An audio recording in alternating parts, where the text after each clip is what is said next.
Assalamualaikum Assalamualaikum warahmatullahi warahmatullahi wabarakatuh. wabarakatuh. Baiklah, kami akan mempresentasikan tentang hubungan aljabar dengan machine learning dan dasar-dasar machine learning. Dengan anggota kelompok saya sendiri, yaitu Rado Valentino dengan NIM 24338022, Saya Braisra dengan NIM 24338030. dengan mata kuliah yaitu Aljabar Linear dengan dosen pengampu Bu Primawati SSI MSI.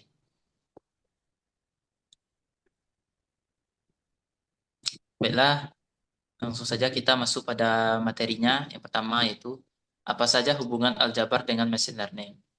Aljabar, khususnya aljabar linear, adalah fondasi matematika yang sangat penting dalam machine learning. Hubungannya antara lain, yang pertama yaitu analogi sederhana, yaitu pertama vektor, satu baris informasi, misalnya tinggi, berat, umur seseorang. Kedua metrik, yaitu tabel besar berisi banyak orang. Selanjutnya operasi matrik, yaitu cara komputer memahami olah dalam data.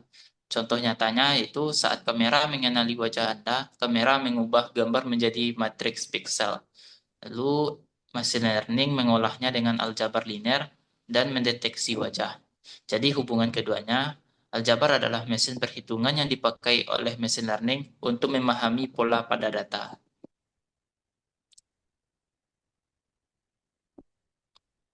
Aljabar linear dalam machine learning. Itu pertama representasi data. Data dalam machine learning biasanya dipresentasikan sebagai vektor dan matriks. Misalnya, gambar direpresentasikan sebagai matriks pixel, dataset sebagai matriks fitur. Model machine learning. Operasi dasar machine learning seperti model machine learning adalah fungsi matematika yang kompleks. Sebuah model machine learning sederhananya adalah sebuah fungsi Y sama dengan fx yang memetakan input X ke output Y.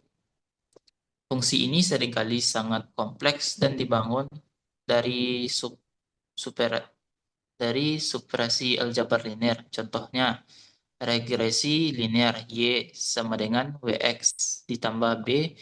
Di sini W yaitu bobot dan B bias adalah skalar. Tetapi dalam kasus multidimensi, W menjadi vektor dan X menjadi input. Sehingga rumusnya menjadi perkalian. Itu dot Y sama dengan W, W dikali X ditambah B. Neural net Selanjutnya neural network. Itu seluruh perhitungannya adalah serangkaian perkalian matriks untuk menghitung nilai kelapisan berikutnya, diikuti oleh fungsi aktivasi non-linear. Selanjutnya algoritma utama. Contoh algoritma seperti regresi linear menggunakan fungsi aljabar untuk memprediksi nilai berdasarkan hubungan antar variabel input, menegaskan peran sentral aljabar.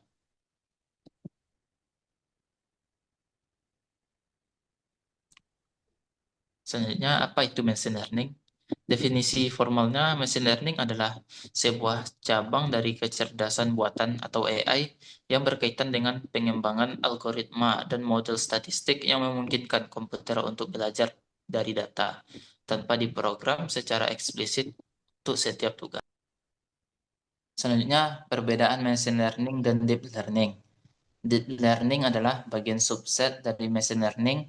Hubungannya dapat digambarkan dengan diagram Venn berikut, yaitu kecerdasan buatan atau AI, machine learning, deep learning. Seperti analoginya membangun rumah. Machine learning seperti membangun rumah dengan alat sederhana. Anda perlu merancang dan memilih material dengan sangat teliti. Hasilnya efisien untuk rumah yang tidak terlalu kompleks. Selanjutnya, deep learning seperti menggunakan tim konstruksi dan mesin canggih.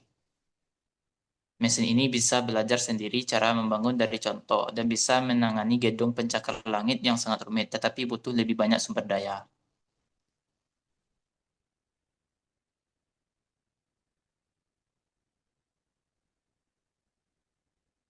Selanjutnya, apa saja yang dipelajari di machine learning?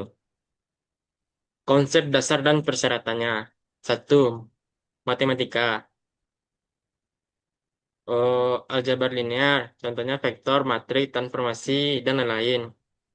Eh, Kalkulus, turunan, gradien, optimisasi, statistik, dan proba probabilitas itu distribusi, median, dan lain-lain. Kedua, pemrograman, yaitu bahasa library.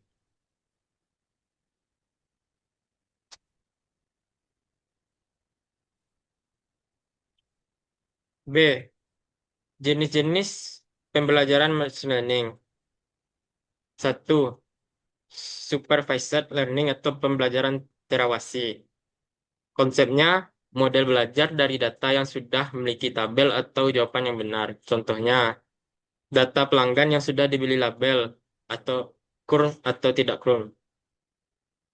Klasifikasinya memprediksi kategori diskrit, contohnya spam atau bukan spam, jenis tumor atau ganas atau jenis jinak. Kedua, unsupervised learning atau pembelajaran tidak terawasi. Konsepnya model belajar dari data yang tidak memiliki label. Tujuannya adalah menemukan struktur atau pola tersembunyi dalam data.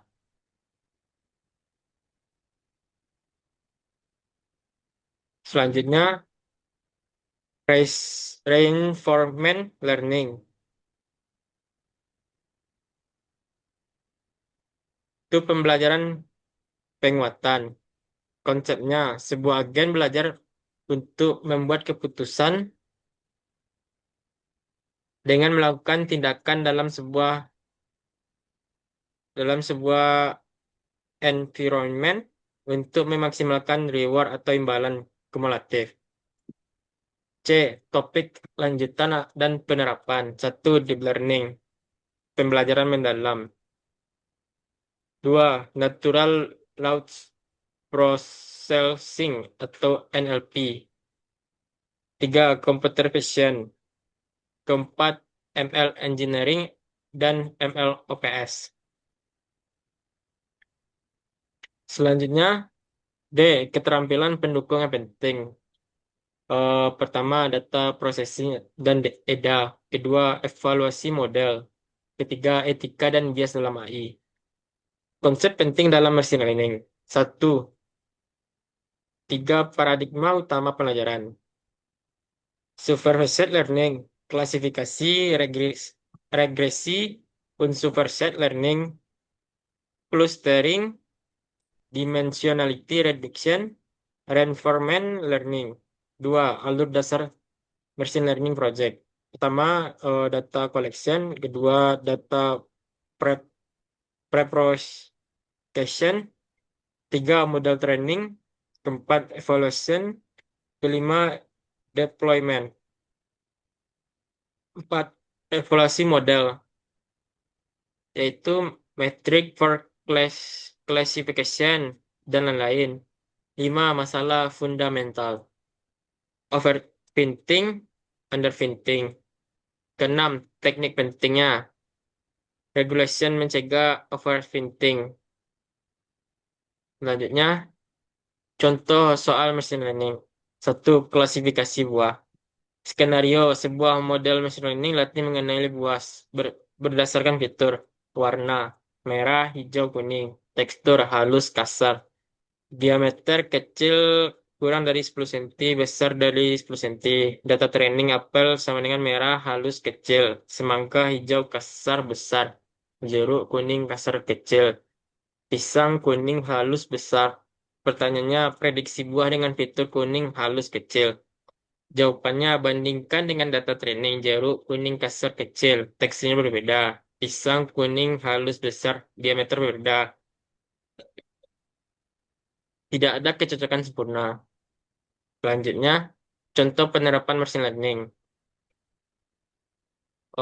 Dalam kehidupan sehari-hari, contohnya rekomendasi kayak Netflix, Spotify, dan Amazon.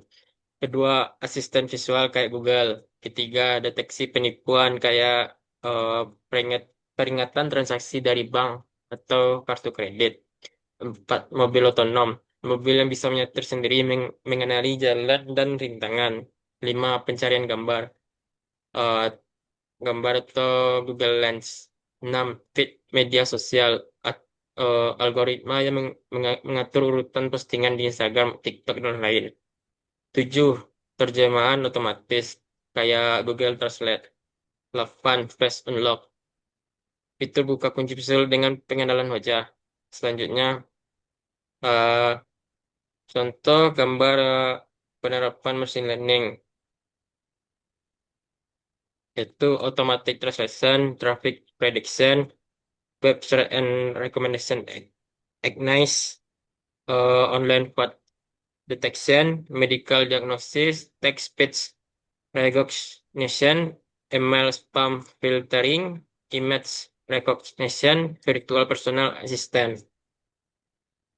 Baik, dari segala materi yang telah kami sampaikan, dapat kami simpulkan yang pertama definisinya, yaitu machine learning, yaitu sistem komputer yang bisa belajar otomatis dari data tanpa diprogram secara manual.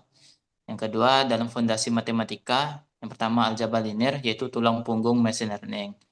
Nah, selanjutnya data berupa vektor dan matriks. Modelnya yaitu fungsi matematika kompleks. Yang ketiga jenis utamanya itu supervised learning dengan label untuk memprediksinya. Lalu unsupervised learning yaitu tanpa label untuk menemukan pola. Selanjutnya reinforcement learning yaitu belajar dari trial and error. Yang keempat deep learning itu machine learningnya butuh fitur engineering manual data sedang.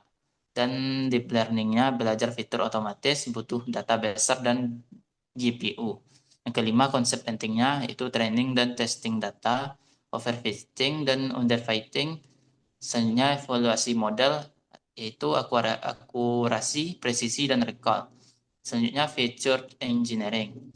Dalam penerapan nyata itu rekomendasi seperti Netflix dan Amazon, sebenarnya pengenalan gambar dan suara, deteksi penipuan, kendaraan otonom, selanjutnya yang terakhir yaitu chatbot dan terjemahan. Sekian, sekian, sekian kesimpulan dari materi kami uh, dan kami akhiri presentasi kami. Kalau ada kata-kata yang salah, mohon dimaafkan. Kami akhiri dengan bacakan Assalamualaikum Assalamualaikum warahmatullahi warahmatullahi wabarakatuh. wabarakatuh.